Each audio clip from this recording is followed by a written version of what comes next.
El siguiente tema que vamos a ver es el tema de wireless. El tema de wireless junto con el tema de IPv6 realmente no es un tema muy extenso para el CCNA. Hablando de wireless, hay una certificación en especial de wireless.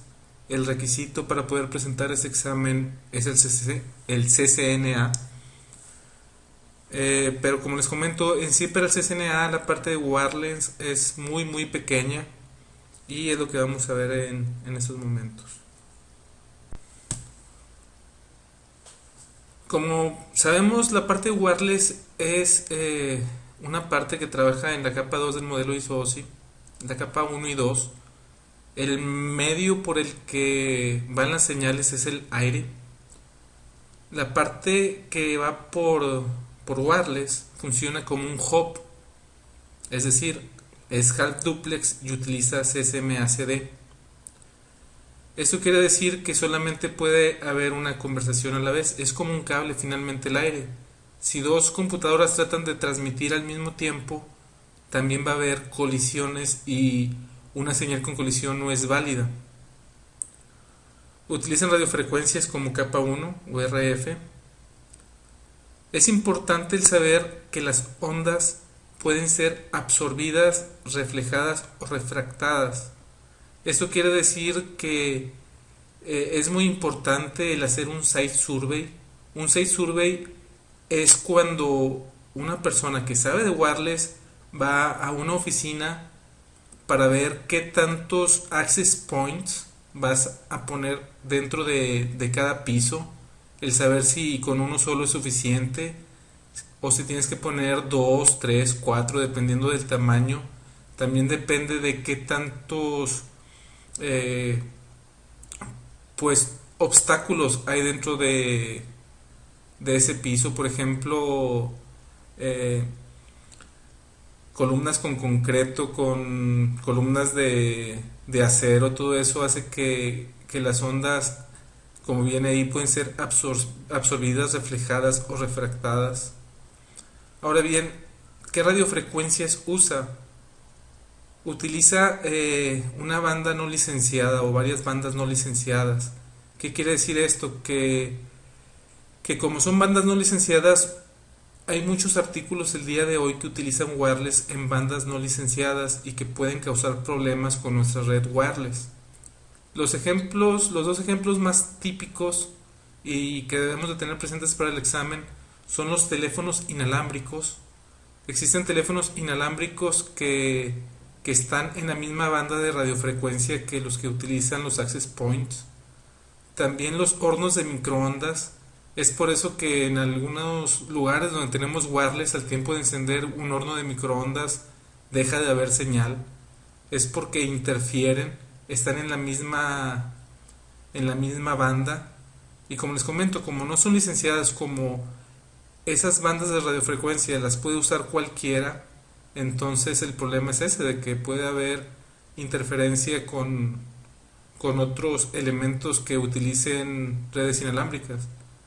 Eh, el caso de los teléfonos es muy claro de que también son wireless, por decirlo de alguna manera, los teléfonos inalámbricos. En el caso de los hornos de microondas también utilizan radiofrecuencias y como están en las bandas no licenciadas, es por eso que hay que tener mucho cuidado y el hacer un site survey para determinar dónde debe de ir cada access point es muy importante antes de empezar a poner nada más access points. En este slide podemos ver diferentes organizaciones y el propósito de cada una de ellas y también podemos encontrar la página web donde está la página principal de ellos. La primera es la IEEE, que es la que crea y mantiene estándares operacionales, no solamente de wireless, sino de todo tipo. Obviamente para el examen lo que nos interesa son las organizaciones en Estados Unidos y bueno, ahí también viene una de Europa, que es la más importante. Pero continuando con el segundo renglón, que es la FCC o Federal Communications Commission, es el que regula el uso de dispositivos de wireless en Estados Unidos. Aquí es donde vemos que la FCC cuida ciertos ciertas bandas de radiofrecuencia que sí están licenciadas, pero la parte de wireless, como les comentaba, no están licenciadas. Ahí está la página también de ellos. La que produce los estándares europeos es la ETSI. Ahí también pueden ver cuál es la página web de ellos. Tenemos la Wi-Fi Alliance, que esa es la que promueve y hace pruebas para que diferentes dispositivos wireless funcionen. Ellos hacen pruebas, por ejemplo, de las tarjetas de Intel wireless, de las tarjetas Cisco wireless, de los access point de Cisco, y cualquier otro elemento como cámaras web que son wireless. Todo eso lo prueba la WI-FI. Algunas veces en algunos dispositivos wireless que compramos podemos ver que está aprobado por ellos. Ellos fueron los que iniciaron pues esto de que fueran interoperables entre diferentes vendors. Por último tenemos la WLAN Association o WLAN-A. Esta da información acerca de Wireless LAN. Está muy interesante, pueden ver su página que se encuentra ahí en la tercera columna.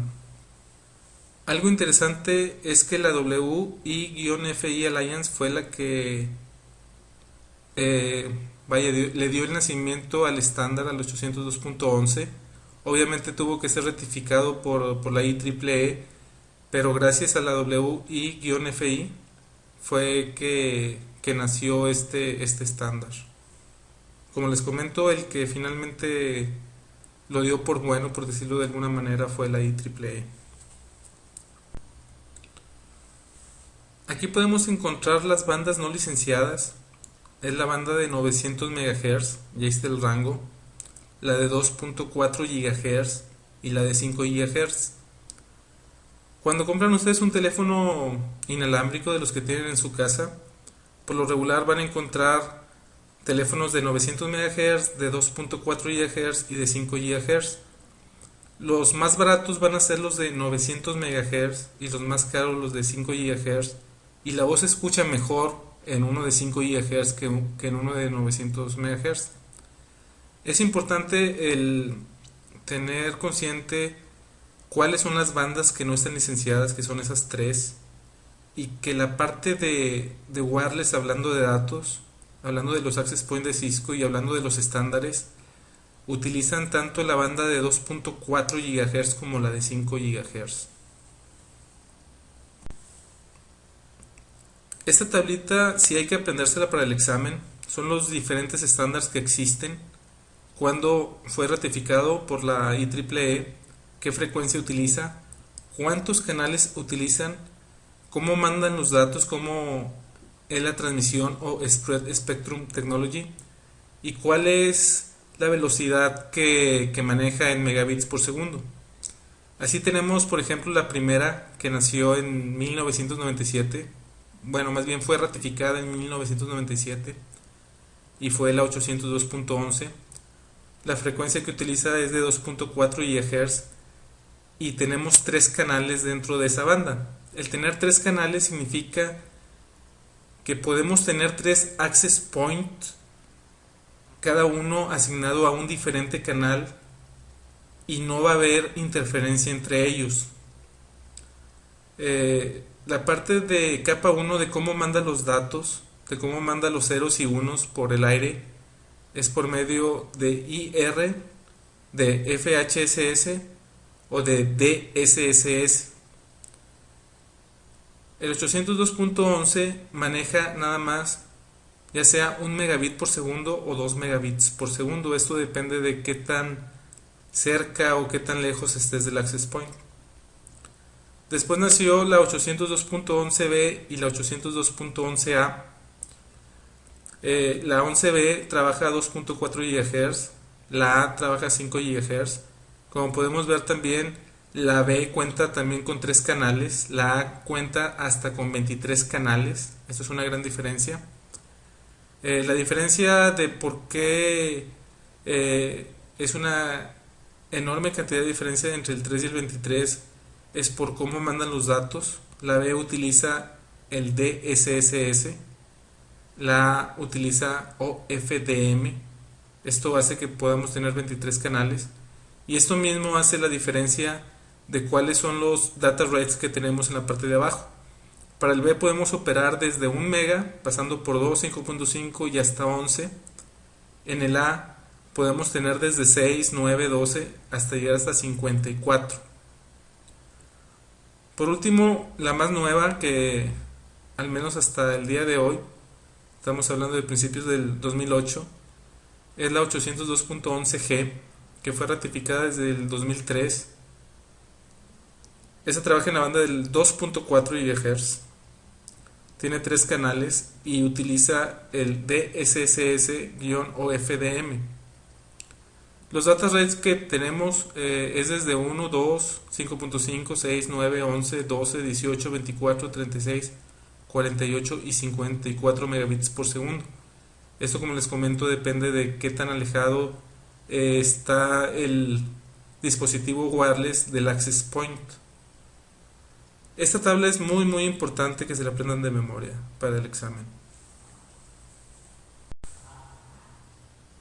En esta figura podemos ver la parte del protocolo 802.11b y aquí nada más lo que representa es que entre más cerca estés del access point es más la probabilidad de que tengas 11 megabits por segundo.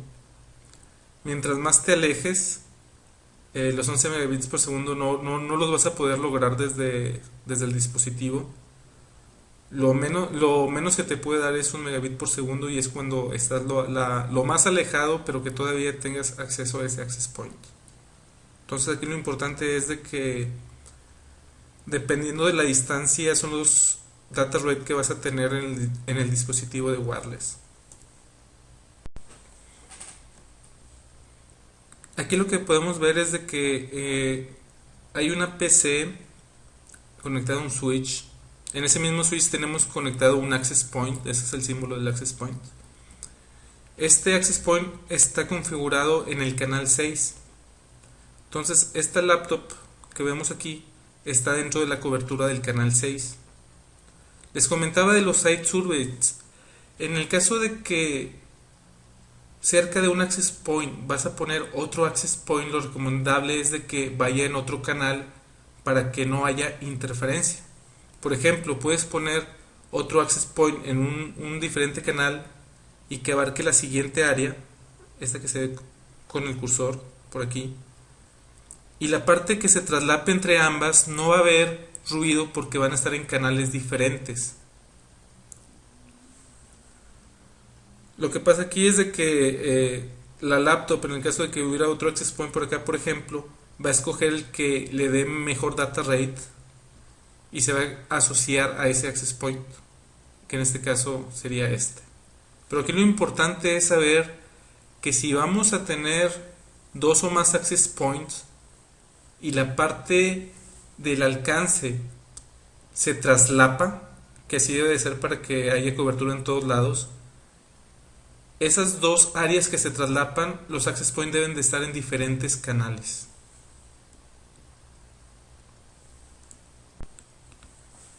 Esta parte también es muy importante para el examen. Hay dos modos de infraestructura, lo que se le llama BSS o Basic Service Set. Es cuando existe un solo access point conectada a la red alámbrica, es decir, a los switches. Y cuando tenemos dos o más access points es lo que se le llama Extended Service Set o ESS. Esto es cuando tenemos varios access points a la misma red alámbrica, a la misma red de switches. Aquí lo importante es saber que cuando tenemos uno solo estamos hablando de un modo de infraestructura BSS o Basic Service Set, y si tenemos dos o más estamos hablando de un Extended Service Set o ESS.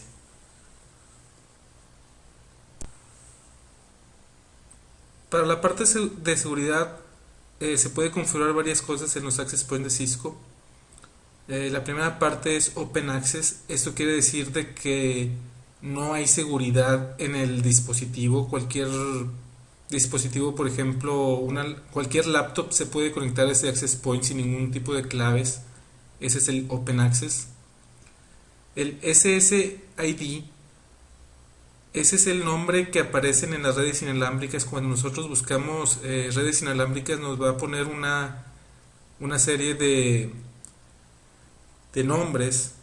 Ese es el nombre de la red, ese es el ID, ese es el SSID. Ahora bien, lo que nosotros podemos configurar como seguridad es de que ese SSID no esté visible, que no lo vea cualquiera que se trate de buscar redes wireless. En ese tipo de casos, en la computadora hay que configurarle manualmente ese SID porque no lo va a reconocer como normalmente lo hace. No va a existir el anuncio en la red de wireless de que existe. Es decir, tú te vas a tratar de buscar qué redes están disponibles hablando de wireless y no te va a aparecer esa porque está escondido. Eso se puede configurar en el access point. Insisto, en el caso de que esté escondido, tú te lo debes de saber cuál es el nombre y tú debes de ir a tu computadora y darlo de alta. En cuanto a llaves, bueno, antes de pasar las llaves me voy a pasar web. Se puede autenticar por medio de la MAC address, es decir, tú al access point le puedes decir qué MAC address tienen permiso de conectarse a ese access point.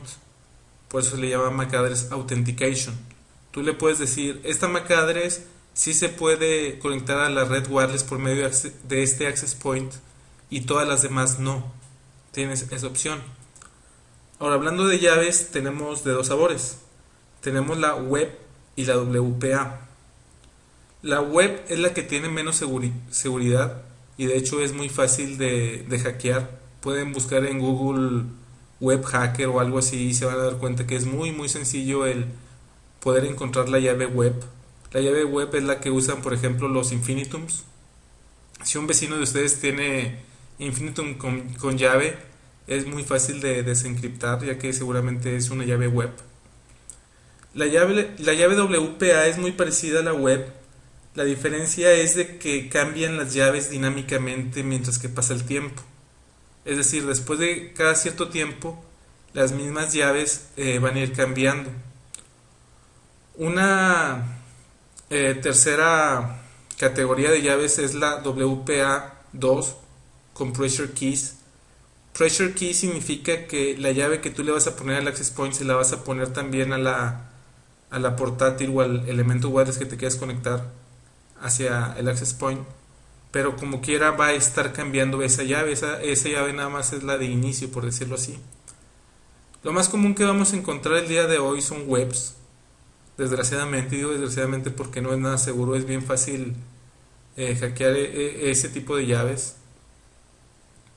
Y lo que viene es WPA muy fuerte. Por último, ¿qué se puede configurar en un access point? ¿O cuál es el orden que debemos de seguir al tiempo de configurar un access point de Cisco? Lo primero es configurar su IP con su subnet y su default gateway. Saber qué protocolo de wireless vamos a usar. El 802.11 solito sin AVG ya no lo manejan los access point de Cisco, entonces va a ser o el 802.11A o el B o el G, o se pueden configurar todos dependiendo del access point que tengamos. ¿Qué canal vamos a usar? ¿Cuál es el SSID? El saber si lo vamos a anunciar o no, como les comentaba. Por default sí se anuncia, pero lo podemos esconder y eso es por seguridad. Porque si lo escondemos, cada persona que se quiera conectar a la red wireless debe de conocerlo. Después podemos poner el método de autenticación, el método de encripción de datos y finalmente ajustar la potencia, y esto es opcional. Ahora bien, para el examen, hablando del CCNA, no nos piden el saber cómo configurar un access point. Lo único que nos piden es lo que acabamos de ver en todos los slides. Es la pura parte de teoría. Este slide sí es parte del examen, el saber qué hay que configurarle. pero no el cómo. De cualquier manera, es importante el saber cómo hacerlo y lo vamos a hacer aquí. Es lo que vamos a hacer a continuación y con esto vamos a cerrar el tema de wireless, que como les comentaba no es un tema nada extenso. Ahora bien, el access point se puede configurar tanto con la línea de comandos como por medio de HTTP. Vamos a usarlo por medio de HTTP. El access point está conectado al switch 5 en el puerto 1. Voy a conectar esta PC en el puerto 2. Entonces en el switch 5 vamos a tener dos elementos conectados. Como les digo, en el puerto 1, en el Fast Ethernet 0/1, va a estar el access point, y en el puerto Fast Ethernet 0/2 va a estar la PC.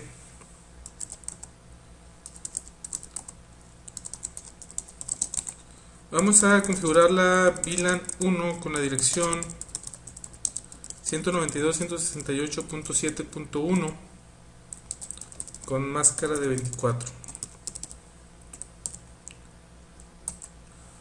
Ahora bien, este access point es un 1131.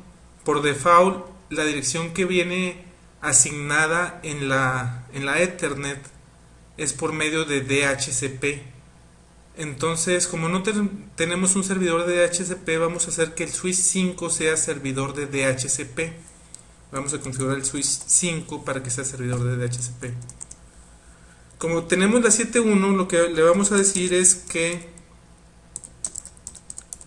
esa dirección no la incluya en el pool. Entonces le vamos a poner que excluya esa dirección del DHCP. Después tenemos que dar de alta el DHCP y es por medio del comando ipdhcp pool, y luego nos va a pedir un nombre. Le vamos a poner de nombre pool con mayúsculas. Después aquí le vamos a decir de qué direcciones queremos que nos dé. Le vamos a decir que nos dé de la red 192.168.7.0 con máscara de 24 bits. Muy bien. Podemos configurarle más cosas al DHCP. En este caso nada más queremos la dirección, pero podemos ver, por ejemplo, que le podemos poner el servidor de DNS, cuál va a ser su default router, el domain name, etcétera, etcétera. Realmente para lo que nos importa nada más es queremos que le dé una IP para que podamos accesarlo por medio de HTTP. Entonces nada más le vamos a dejar esa configuración. Ahora bien, en el 01, que es donde está el access point, le vamos a poner por fast para que sí le dé tiempo que negocie la dirección por medio de HCP. Le vamos a apagar y lo vamos a encender. Lo mismo vamos a hacer en el puerto de la PC. Le vamos a poner por fast, lo vamos a apagar y lo vamos a encender.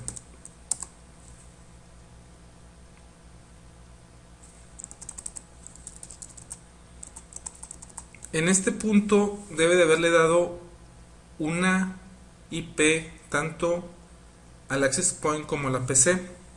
Si le damos un ping a la 255.255.255.255, que es el broadcast, no me contesta ninguno. Vamos a darle el broadcast específico, que es el ping 192.168.7.255.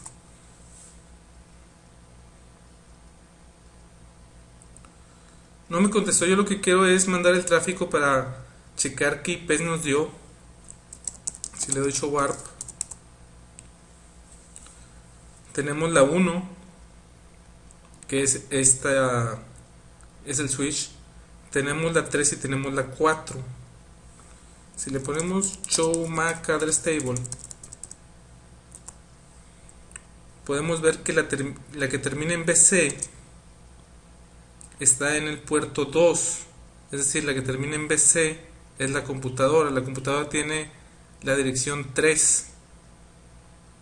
Vamos a ver si es cierto.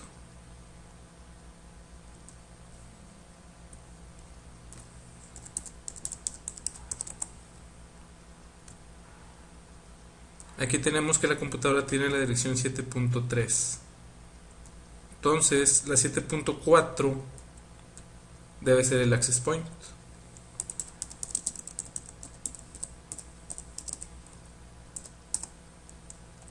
Esa es la PC y ese es el access point. Muy bien. Ahora lo que vamos a hacer es accesar el access point por medio de HTTP.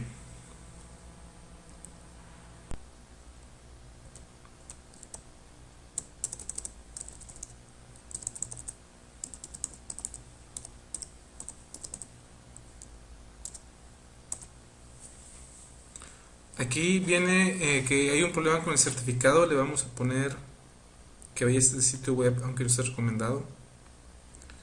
El usuario que me trae por default es Cisco con la C con mayúscula, y el password también es Cisco con la C con mayúscula.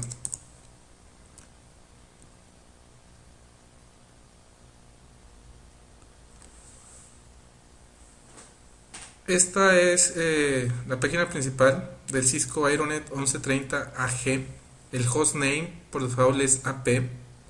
Aquí me dice cuántos clientes están asociados, en ese caso es ninguno. ¿Cuál es la IP que tiene? La 192.168.7.4. ¿Cuál es su MAC address?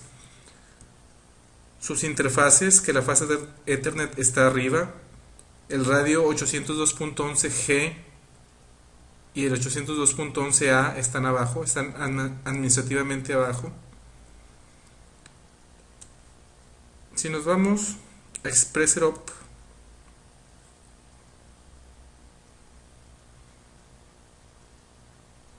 aquí me pone que el hostname es AP. Aquí le podemos poner access point. Aquí podemos decirle que si la IP es por medio de HTTP o estática, vamos a dejarla con estática, con esa IP. Aquí podemos configurar el default gateway. Vamos a ponerle la 192.168.7.1, que es el switch. Aquí me pide lo del SNMP. Aquí cuál es el rol del radio. Ahorita está deshabilitado el radio. Aquí no se habilita. Aquí al final le podemos poner apply. Entonces le vamos a poner apply. Le puse un espacio, no me deja ponerle espacios. Vamos a ponerle access access point, así. Apply. Aceptar. Ahí se comunica con el access point y le manda la configuración. Aquí, si se fijan, ahora dice hostname access point. En Express Security ahorita no tiene seguridad.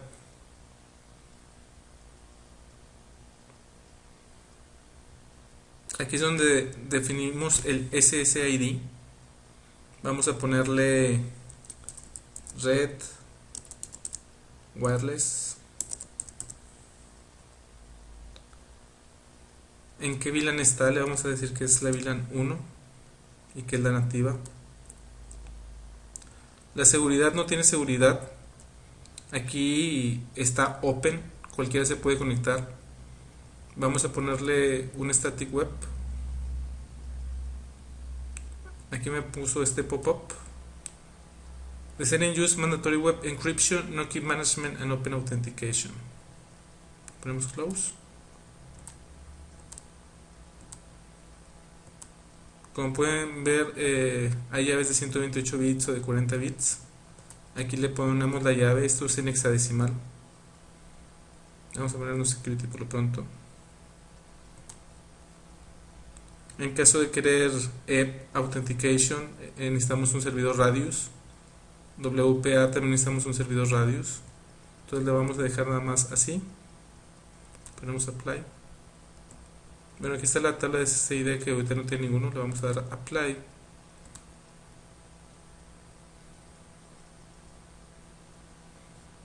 Y aquí ya tenemos la red wireless en la VLAN 1. Y la encripción y la autenticación no tiene encripción y no tiene autenticación.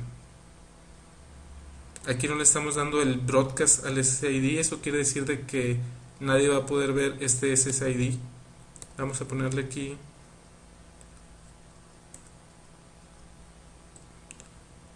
vamos a tener que borrar. La borramos.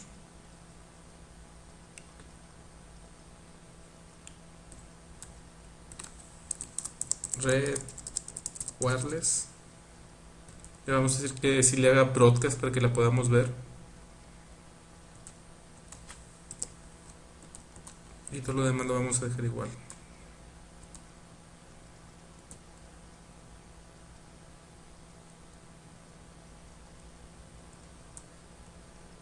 Aquí si se fijan ya tiene la palomita del broadcast.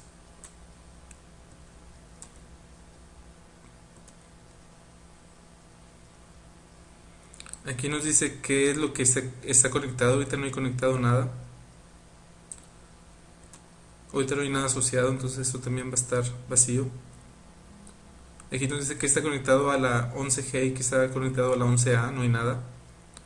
En Network Interfaces, aquí es donde vamos a ver que tanto la antena G como la A están deshabilitadas.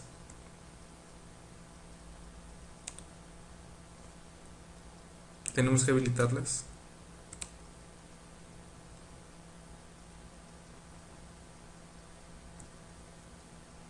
Esas son las estadísticas.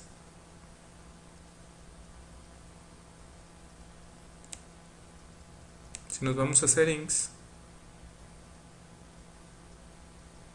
aquí es donde lo podemos habilitar. Y aquí tú le puedes decir cuáles son las que vas a habilitar o no. En este caso está habilitado el de 6, 9, 12, 18, etcétera, etcétera. Aquí está la potencia. Todo está al máximo.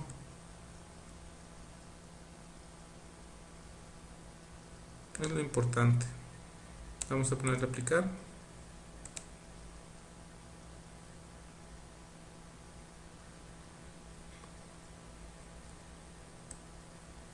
Nos vamos a ir a la otra interfase, a la 11A. Vamos a hacer lo mismo, vamos a habilitarla.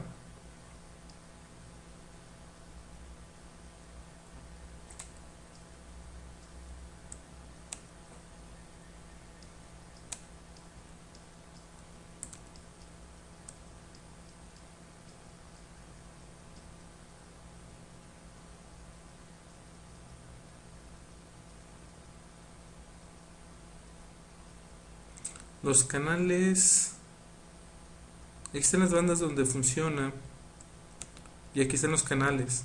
Ese dice que es dinámico, es decir que se va a dar cuenta cuáles existen y lo va a poner en el canal adecuado, pero aquí lo podemos cambiar si quisiéramos. Vamos a dejarlo así que sea dinámico. Apply, aceptar.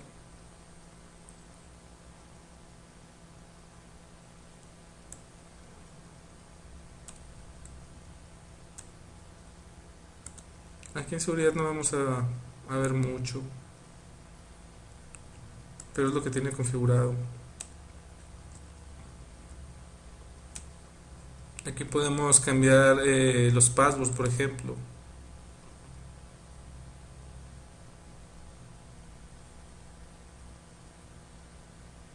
Este es el global password, puedes cambiarlo a lo que quieras. Este es el username Cisco con el password Cisco que les decía. Bueno, ahora vamos a ver si realmente esta PC se puede asociar a ese access point.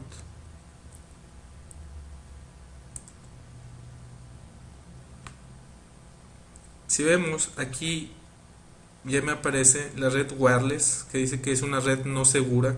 Ahorita yo estoy conectado al 2Wire 694. Si se fijan la potencia es todo lo que da porque pues obviamente estoy aquí a menos de 50 centímetros. Entonces me voy a conectar aquí. Dice red wireless es una red no segura y esto es porque lo pusimos con autenticación open. Voy a poner que se conecte de todas maneras. conectado correctamente a red wireless. Voy a poner cerrar.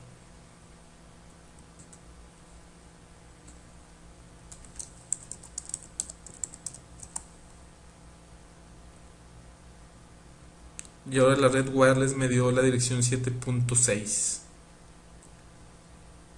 Si se fijan, este es el adaptador LAN inalámbrico.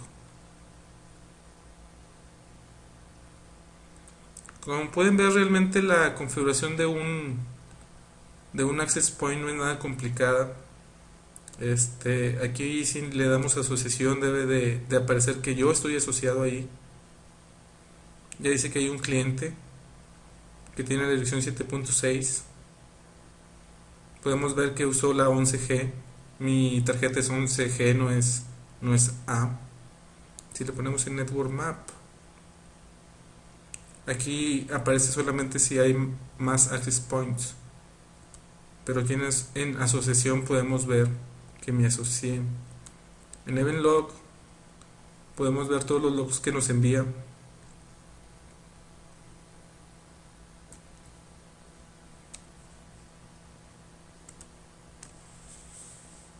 Como pueden ver, es muy sencillo el configurar un access point, aunque no es parte del examen 640-802. La parte de wireless, como les comentaba, es muy básico lo que nos piden en el CCNA.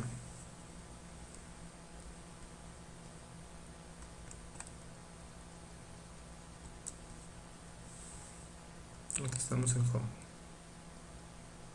Y aquí me dice que un cliente está conectado y ese es esta PC.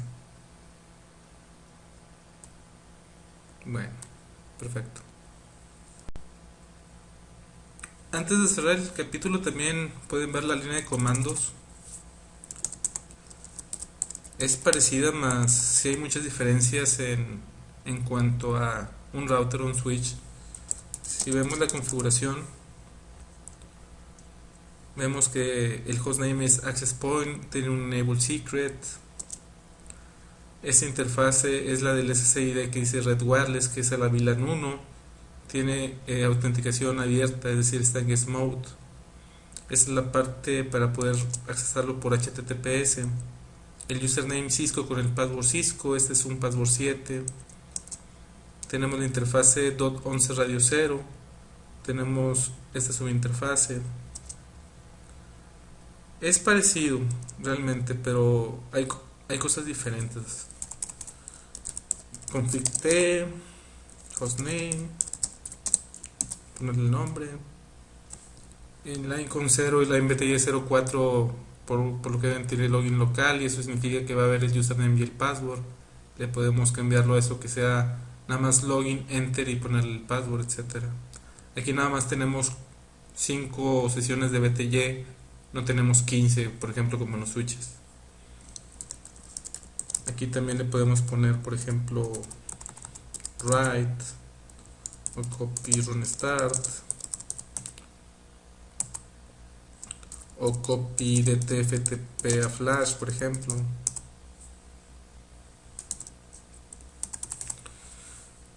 Es muy parecido, no es igual, pero sí es muy parecido. Okay. Pues como les comentaba, esta parte de wireless es muy sencilla, no tiene mucha extensión para el CCNA. Realmente casi todo se lo tienen que aprender de memoria, son conceptos que hay que aprenderse de memoria y recordar que hay ruidos en la red wireless por medio de teléfonos, por medio de microondas, pueden ser también no sé, los barrotes de metal, cualquier cosa de metal grande incluso puede hacer que rebote demasiado la señal y tengamos problemas. El saber cómo se codifica la señal, qué es lo que usa cada una de las tecnologías, cuál es el ancho de banda de cada una de las tecnologías, etcétera. Eso es lo importante. De cualquier manera, cualquier duda que pueda surgir de wireless, pueden entrar a los foros y pueden preguntar ahí.